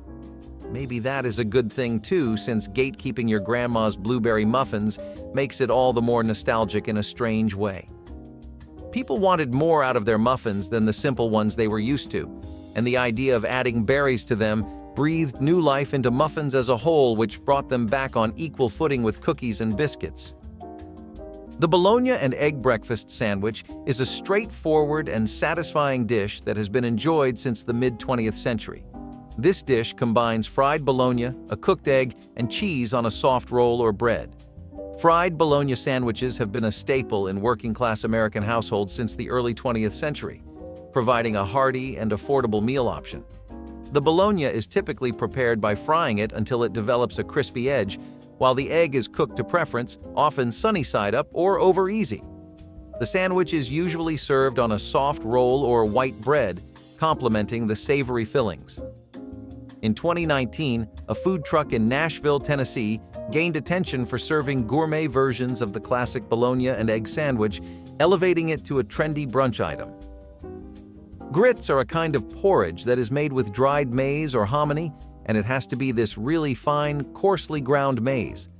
Usually, the type that is used is treated with alkali, and they are made with warm salted water or milk, but on its own it has all the appeal of oatmeal, which is not much to say the least. Sure, porridge works, but it needs a team of other things to really make it shine. Grits made with an Eggs Benedict or fried eggs would often work really well, and the porridge had one strong redeeming factor. It was much more creamy than you would usually expect porridge made with water to be, and that is because the grits release their starch, which makes the consistency a lot thicker. Coca-Cola decided to put its hat in the race too with Tab Soda. Before the days of Diet Coke, we had this, which was launched in 1963 for the very first time. It was their first ever diet soda, and they were trying hard to make this the next big thing. It was targeted towards women especially because of the promise of it being significantly lower in calories, but it was overall marketed as a more weight-conscious version of the famous cola everyone's come to love. Still, soda is soda. It'll never be as good for you as water, even if it's made with better ingredients and less calories. It was lighter on the sugar, so that helped sell the image that it was going in a different direction from normal Coke as well. Baby boomers became real health freaks over the time, but the quirky pink can helped it get out there in terms of advertising. Everyone can remember cans of pink Tab soda lining up the shelves at grocery stores, though most people who were born after its heyday wouldn't remember it at all. People probably still think Coke Zero is the first diet soda they ever put out. You take all the best parts of a mousse, the creaminess, the texture, the softness, the way it melts in your mouth and takes you back to better days. While we are on the topic of what goes great with eggs, let's talk about how nice ham and eggs are. Few dishes can stand the test of time as well as ham, steak, and eggs have done, and we think it is because they can be so versatile. You can have your eggs done with just the whites, a fluffy yolk, an omelet, or sunny side up. The ham steak could be cooked according to your preference too, and all variations of the dish took roughly the same amount of effort. It was a dish that had mass appeal built into it, and the best part was that it was affordable. If you could not spare the budget for some real steak, then ham steak would come close enough to satisfy those cravings. Magic Middies from the 70s was equally as beloved by families as Snackwell. Among the large and competitive American cookie market with commercialized brands battling homemade recipes, few could claim a steady spot at the top. Magic Middies were famous in households, and for good reason, as the fudge and peanut butter on the crispy shortbread made for a delicious snack. Gaining an immense amount of popularity amongst people, Magic Middies became a part of family dinner tables as people started creating their own home-baked versions. As America popularized packaged and canned snacks over recipes like this, Magic Middies became a forgotten cookie. Family tables now featured packaged chocolate chip cookies in place of the flavorful Magic Middies. Biscuit was made in 1931 by Carl Smith, right? He was this big-shot General Mills sales executive, and the idea came to him when he asked a dining car chef how they made biscuits as good as they did so quickly. The chef told him that he had this pre-made mix ready for batches of cookies, and it had all the ingredients he needed: flour, baking powder, shortening. It's kind of like how we freeze our post-workout meals today and eat them when we need them, but on a much bigger scale. This let him make batches of 24 in a matter of minutes, since all he really needed to do was just the baking. When Smith came back to General Mills, the story stuck with him, and he worked hard to make a shelf version of the idea, one that could be commercialized and put out for profit. This is how Biscuit was made, and this is how the favorite pancakes of boomers everywhere started dominating the industry. People found out that the pre-made mix is actually good for more than just making biscuits. The format is the real key here, the idea of getting the hard work out of the way so you can immediately get to the baking. People asked themselves, what's the best thing to incorporate that into? And the answer was literally right under their noses as they ate breakfast. It was pancakes. They were already extremely easy to make, so why not take it even further? General Mills was marketing the life out of Biscuit anyway, and ads and cookbooks had recipes for things like dumplings and cakes as well. All kinds of toppings shined when used with the mix, so naturally, it became a breakfast option that almost everyone has leaned on at some point, and it tasted pretty amazing for a mass-produced, ready-made mix. Known for being just what you needed to satisfy a sweet tooth up, Mexican wedding cookies are as festive as they sound. Famous for their tantalizing buttery flavor that would give strong aftertastes of pecan, wedding cookies were a fan favorite of wedding guests across the 90s. Kneaded into balls and baked in powdered sugar that made for a food coma-inducing sweetness, they were the go-to option if you wanted a snack that could qualify as a dessert. Long functions like weddings also often left people tired, and so hosts would serve these cookies to keep people's energy up. Naturally, sugar only benefits you like that in small doses, and in extremely over-the-top sugar snacks like Mexican wedding cookies, it can be pretty calorically heavy. America would grow to leave little space for food like that in its diet soon, so this became a bygone cookie. McDonald's is a name anyone can recognize and still holds up today just as much as before, but do you remember when they were serving the iconic big breakfast at stores? McDonald's best and most iconic starter was probably their Big Breakfast, which literally everybody can remember having. This dish was truly a star on the 70s and 80s menus way before anybody ever even thought of a McMuffin. Mostly popular amongst teenagers working part-time, and McDonald's staff would enjoy a big breakfast on early work days. It was not just them, trust us. 8-year-olds to 35-year-olds all enjoyed getting soft, delicious scrambled eggs served with the fluffiest muffins you could get under $1. Sounds like a pretty good deal, right? No wonder it performed as well as it did, even if it got discontinued in 2002 in favor of hot dogs and burgers. Few names cement themselves at the very top, like Sunshine Hydrox did. As far as cookie careers go, Hydrox cookies had a historical run that would be comparable today to names like Oreo. Starting off in 1908 and being discontinued in 1999, Sunshine Hydrox was the original cream-filled cookie sandwich made with 2 chocolate cookies. The snack reached such high popularity that putting Hydroxes on the grocery list became a standard practice for most Americans. Saying that they were in every house in America would be a bit of an understatement. Popularity of that level makes you think what made it fall off, and Leaf Brands actually discontinued it for reasons you would not expect. Leaf Brands wanted to diversify their products and change their image, therefore they eventually discontinued Sunshine Hydrox. Sonic kind of stood out from the rest of the crowd with their take on a burrito-based breakfast. Their breakfast burrito had plenty of sausage, tots, cheese, and some bacon to top it off. It was pretty beloved, even though Sonic did not have the same pull as some of the biggest names in the fast food industry. Now, do not get us wrong, they were popular and a good local breakfast option, but their popularity was not as widespread as, let's say, McDonald's. As time passed, newer chains like Chipotle introduced their breakfast burritos that gained more traction than Sonic could generate. This meant a downfall in popularity for a breakfast burrito that once was loved by every person that visited Sonic. This led to the burrito being discontinued sometime at the start of the 2000s. Taco Bell took a note out of McDonald's playbook and came up with a chicken biscuit of its own with the Taco Bell Biscuit Taco. This was a crispy chicken in a biscuit taco with jalapeno honey flavoring. What made this particularly so successful was how it stayed fresh and exactly as crispy as when it left the fryer even after a 20-minute car ride home. Now that is some real value for your money, wouldn't you agree? Plus, the crushed bits of tortilla chip that you could find in the taco were just the perfect topping, making it a very satisfying breakfast snack. The kind of thing that gives you more of a will to live as you keep crunching and munching away near a dozen without noticing, at least, back when they used to be that cheap. Affording large amounts of it would later get pricier, and people started to get tired of the crisp being its main shtick. The biscuit taco had a pretty successful run while it lasted, but it did vanish into America's food history towards the 2000s. We would never say no to a crispy taco in any shape or form, though, and it seems like loads of people throughout the years have agreed. Speaking of eggs, the Burger King enormous omelet sandwich came out around 2005 and rocked breakfast menus just as much as a good McDonald's bagel. A behemoth in both size and calories, this drew so much attention on social media and fans went in droves excited to try out the new mouth-watering monstrosity. For about $3.29, you could have yourself a full-course breakfast meal, and if you do not trust us, then no worries. The numbers speak for themselves, and Burger King saw a 20% hike in breakfast sales that left the bigwigs speechless. We guess you can never really go wrong with eggs and bread, which may just be the food equivalent of man's best friend.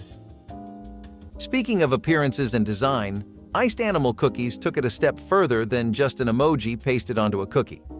Ever heard of dino-shaped nuggets and wondered what made them that popular? Iced animal cookies introduced that same idea and proved that animal-shaped cookies could be popular treats. Covered in a really sweet frosting and coming in packs that would have various shapes, these were just like Giggles in the sense that their target audience was also children. Naturally, popular brands who sold iced animal cookies took notice of growing popularity and came out with cuter packaging that attracted children. Sadly, they could not work that magic on the sands of time because these cookies are a rarity in stores today. Concepts of shaping cookies in familiar figures is still something brands do, but this particular cookie faded out. Stepping away from the French and going a bit more back towards our patriotic roots, let's take a long, hard look at rice-a-roni next. Okay? So I know I said we're stepping away from the foreign influence, but don't shoot the messenger. Rice-a-roni was the work of an Italian immigrant named Domenica de Domenico, who was based in San Francisco. However, the story goes that her idea wasn't the original, and it was actually her neighbor that showed her an American rice pilaf recipe, mixing vermicelli noodles and sautéing it in butter with rice, cooking it in a broth. Domenica smelled good food, but saw a fat paycheck first, and she immediately decided to commercialize the dish. That was the start of what would eventually be released as rice-a-roni in 1958, and the packaged version took grocery stores by storm. It was known as the San Francisco treat, and it was one of the first few examples of ready-made food that came in a box. Nobody had the hindsight to see it back then, but you could call it one of the ancestors of the packaged food we enjoy today. If you ever wanted to apologize to someone or cheer them up in a really cute but sweet way, you'd make them giggles. No, you would not make them laugh. You would just get a pack of giggles. Adorable with their smiley face design, the cookie came with various dual fillings like vanilla and chocolate giggles.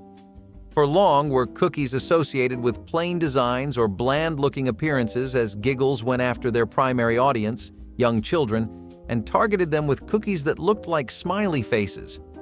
For some reason, a smiley face drives children wild, and suddenly the cookie was extremely successful. Giggles were common enough that you could get them dirt cheap, so most people would not really make them much at home. Picking some up after school or as a lunch to pack for your kids was part of routine back then. Still, this was a very basic design in retrospect. Makes sense that the cookie did not last long in markets. That's where recipes like chicken merengue come in. Before we get into what the dish itself is, let's talk a bit about its backstory. It gets its name from the Battle of Marengo, which was fought by Napoleon in the year 1800. A lot of Napoleon's military exploits were famous enough to warrant food being named after him, so it's really no wonder. The next time you have this, you can bring that up as a fun fact to seem smarter at the table. Fast forward 170 years to 1970. And while nobody remembered the battle or Napoleon, the word merengue is something people use every day. Either they'll be ordering this for takeout or whipping up a few plates for themselves and the family. After all, it takes your basic ingredients like chicken, olive oil, and garlic and mixes it white wine or brandy to get an amazing dish that is both practical and stylish. We've had a surprising lack of pasta on this list so far. Lemon meringue pie is a classic American dessert consisting of a crisp pastry shell filled with rich lemon custard and topped with a fluffy toasted meringue. The pie's origins can be traced back to the 19th century, but it was in the 1980s that its preparation saw significant refinement. Key to the pie's structure is the stability of the meringue, which in the 1980s benefited greatly from advancements in oven technology that allowed for more precise temperature control, crucial for achieving the perfect meringue. Food science innovations during this time also introduced more reliable cornstarch-based thickeners, which ensured the lemon filling was consistently firm and glossy. Another significant enhancement was the development of more durable and decorative pie dishes that went directly from oven to table, which helped maintain the aesthetic quality of the pie. The pineapple upside-down cake, a staple of American baking since the early 20th century, experienced a notable resurgence in the 1980s. Characterized by its caramelized pineapple and cherry topping, the cake's preparation begins with a layer of sliced pineapples and cherries at the bottom of the pan, covered by a rich batter that, once baked and inverted, reveals a colorful and enticing design. The availability of canned pineapples and the affordability of baking ingredients during the 1980s contributed to the cake's popularity. Innovations in non-stick bakeware during the 1980s also facilitated the cake's preparation, ensuring that the aesthetic appeal of the caramelized top was preserved upon inversion. The pineapple upside-down cake not only served as a delicious treat, but also as a canvas for culinary creativity, with many bakers experimenting with different types of fruit and spices to create unique variations of the classic recipe. Texas sheet cake is renowned for its rich, fudgy icing and moist chocolate base, traditionally baked in a large, flat baking sheet. This cake is particularly noted for its method of pouring warm icing over the hot cake, allowing the icing to partially soak into the top layer of the cake, creating a uniquely moist texture. The traditional recipe uses everyday ingredients like flour, sugar, buttermilk, and cocoa. But the 1980s saw variations that included adding cinnamon or espresso powder to enhance the chocolate flavor. Additionally, the ease of preparation, often just mixing the wet and dry ingredients together, made it accessible for bakers of all skill levels. The cake's popularity was also supported by the widespread availability of high-quality cocoa powders and vanilla extracts, which were becoming more accessible and affordable. Keebler fudge sticks were not cute, but they definitely tasted incredible. Wafer cookies that were covered in Keebler's iconic fudge, the recipe for which they guard as closely as their life, would captivate the taste buds of everyone, especially in the 1970 to 1990s period. Keebler's cookie itself was airy and light, breaking apart in your mouth perfectly and quick enough for the delicious and thick fudge to cover your senses. Ahead of you, then, was a straightaway trip to Flavortown, as the next 5 minutes would be blissful. People loved having the cookie while watching movies or as a snack they kept around in their backpacks wherever they went. Everyone had a fond evening with a Keebler fudge stick and had the cookie stocked up in their homes. Present day, there might not be people out there who remember them since they fell off so long ago. And you pair that with all the goodness of salmon. Salmon is easily one of the best proteins you can ever target your hands on, and it's definitely one of the best things to ever come out of the ocean. Salmon mousse, then, is understandably something that has the potential to be a national hit. That's exactly what it ended up being too, because ever since it started hitting restaurant menus in the 1970s, the Salmon Mousse Express started, and it did not stop for anybody. Boomers loved it because it was so easy to make it in advance, and it was perfect for gatherings that were casual in spirit but a little more elegant. You know, when you like to dress up with your friends, eat a little fancier, feel good, that kind of stuff. It was a chilled appetizer made with cream cheese, gelatin, and pureed salmon, so it was easy to get the ingredients, and everyone loved every bite of it. 3VD. Vienna fingers had a similar popularity as fudge sticks, even though the tastes were starkly different. These vanilla-flavored cream-filled sandwich cookies really do not need much of an explanation as to why they were a bestseller among the masses. Vienna fingers took vanilla as a primary flavor and expressed it in 3 different ways. A vanilla-flavored cookie sandwiching a cream filling of the same taste that made an altogether different sensation once you were munching. Keebler's struck gold once again with these, and they were available in various sizes for affordable prices. However, they would not last very long on their product list, as Keebler's eventually deemed them to be too sweet to keep up with evolving tastes. Something that went bar for bar with the French toast sticks were the Cinny Minis from Burger King, which were a delight you could not miss out on. Ever found yourself having a sudden sweet tooth or craving you cannot control for some cinnamon goodness? Cinny Minis were the cure for all your ailments, and they came cheaper than some ibuprofen or a Panadol. All the same, any headache you had after a bitter day would wash away with each delicious bite. Often, people would pair the French toast sticks with these too because they made such an elite dessert breakfast combo. Despite introducing it in the late 90s, its success was good enough for them to keep it in circulation until 2016, and the 2000s to 2010s were a volatile time for food in America. The market was constantly changing, and the Cinny Minis eventually lost their spark. Pillsbury fudge jumbles were the go-to snack for many people who preferred light and airy cookies.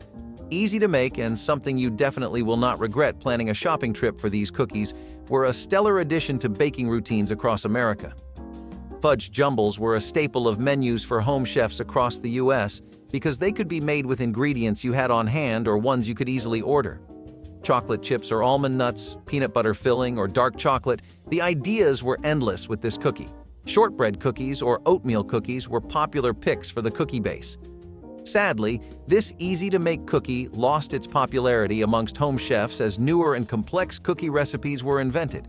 Recipes for authentic Pillsbury fudge jumbles are something you would not find nowadays, and if you do, they are likely modified for the modern palate.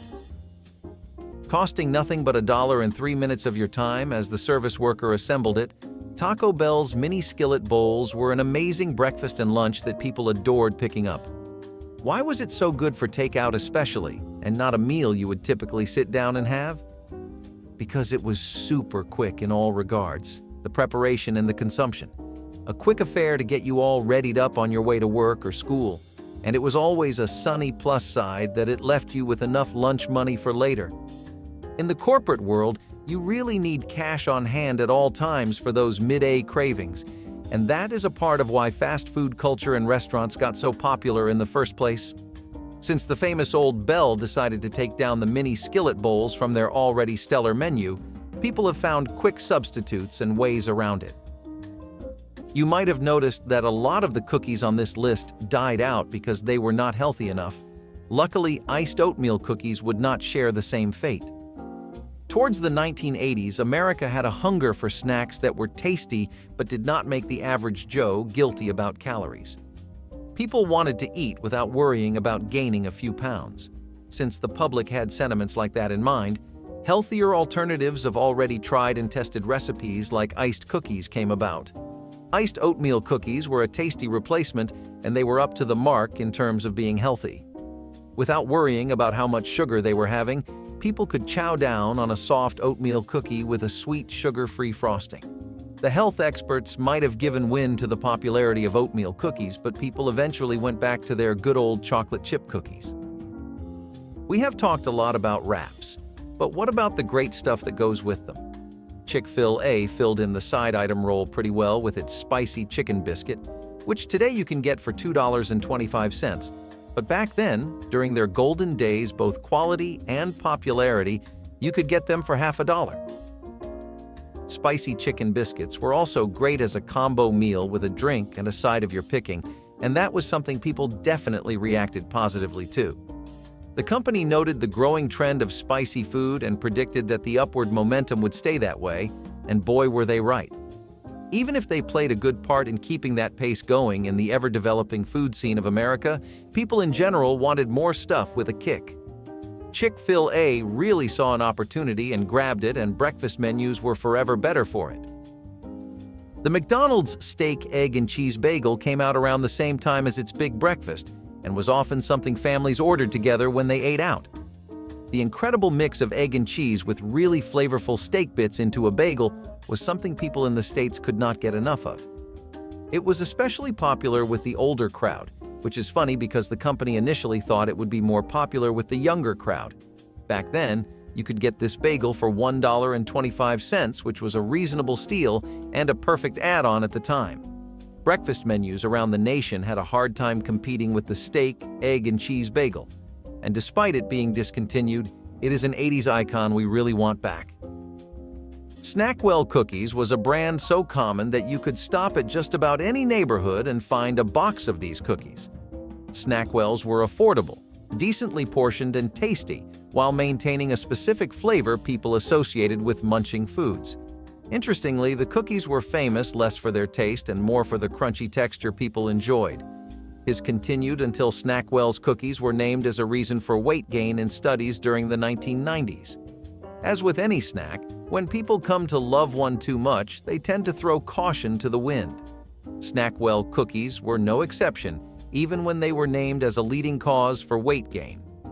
As a consequence, the beloved brand saw a steep decline for a healthier future in exchange for a less tastier present. For $2.99, Wendy's would introduce the Wendy's Super Bar in 1988, which was an entire buffet that did extremely well with fans. People went in absolutely insane numbers and crowds to take full advantage of what seemed like a deal too good to be true. The kind of maybe when hell freezes over situations you never really imagine yourself actually experiencing. Yet that is exactly what people got in those blessed times. A proper and delicious buffet that did not break the bank. Unfortunately, it was not that good for the company as it got pretty expensive and hard to maintain, so they discontinued it after just a calm decade. Back to chocolate, which is a flavor America is all too familiar with, we have chocolate wafers. Keebler's had a horse in this race as well with their chocolate wafers that had bits of sugar mixed in. Other popular brands included Mother's and Nabisco, which people may remember seeing in grocery stores back in the day. Having the appeal that wafers usually do, these cookies were airy and crisp, but packed with a rich dark chocolate filling. Chocolate wafers were a perfect party menu option to serve up or something to have for a Saturday night hangout. Though extremely popular, chocolate ware would not last forever because now people consider chocolate wafer cookies a little too basic to regularly consume. Chipped beef on a toast was something that got popular because of World War times. It wormed its way into American diets during the time when rationing was still how everyone was living.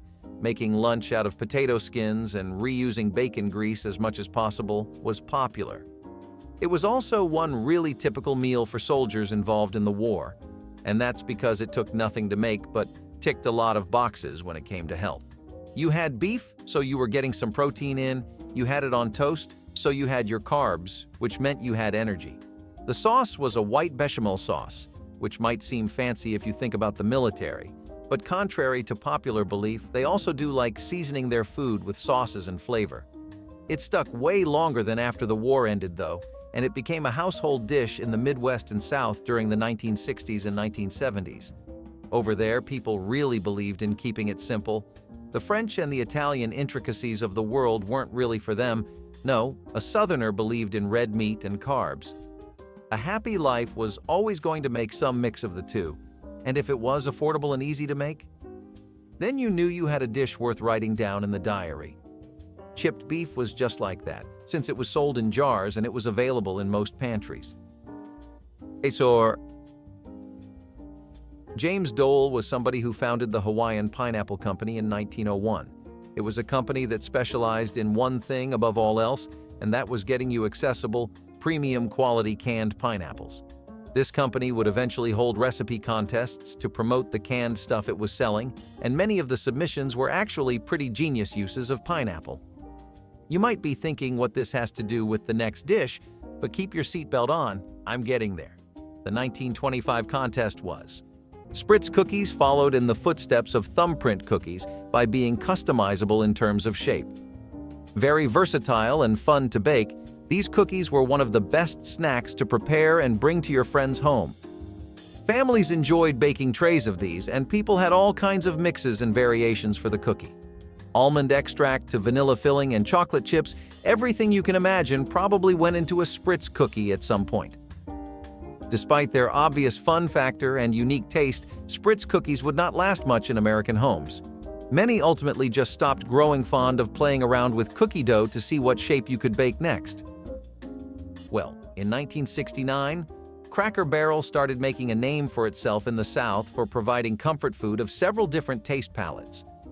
You had your meatloaves, you had fried chicken, you even had biscuits, all in a family-friendly, rustic environment that was oozing charisma and homeliness.